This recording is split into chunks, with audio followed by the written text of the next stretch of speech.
চলো এই শীতের সন্ধ্যায় তোমাদেরকে বিয়েবাড়ি থেকে ঘুরিয়ে নিয়ে আসি। অনেকদিন পরে আমরা একটা বিয়েবাড়ি পেয়েছি, সেই জন্য আমরা সবাই মিলে খুবই সাজুগুজু করেছিলাম।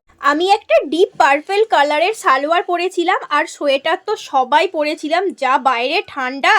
দেন আমরা পৌঁছে গিয়েছিলাম বিয়েবাড়িতে। তো বিয়েটা ছিল বাপির এক ছাত্রীর, এই যে ব্রাইড দেখতেই পাচ্ছ।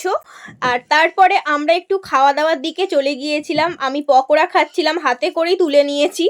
দেন তারপরে সবাই মিলেই পকোড়া খেলাম, আমি শাশুড়ি মা অর্ঘ্য, দেখতেই পাচ্ছ। তারপরে খেয়েছিলাম ফুচকা। ফুচকার যা লাইন পড়েছিল যে কি বলবো, ওই এক পিসই জুটেছিল ভাগ্যে আর কি। আর খেতে কিন্তু একদমই বাজে ছিল, আমার এক্সপ্রেশন দেখে বুঝতে পেরেই গেছো। তারপরে আমরা চলে গিয়েছিলাম মেন কোর্সে দেখতেই পাচ্ছ অনেক কিছুই খাবার দাবার খাচ্ছিলাম। তো চলো ততক্ষণ আমরা খেতে থাকি, আর তোমরা চ্যানেলটা সাবস্ক্রাইব করে দিও। বাই।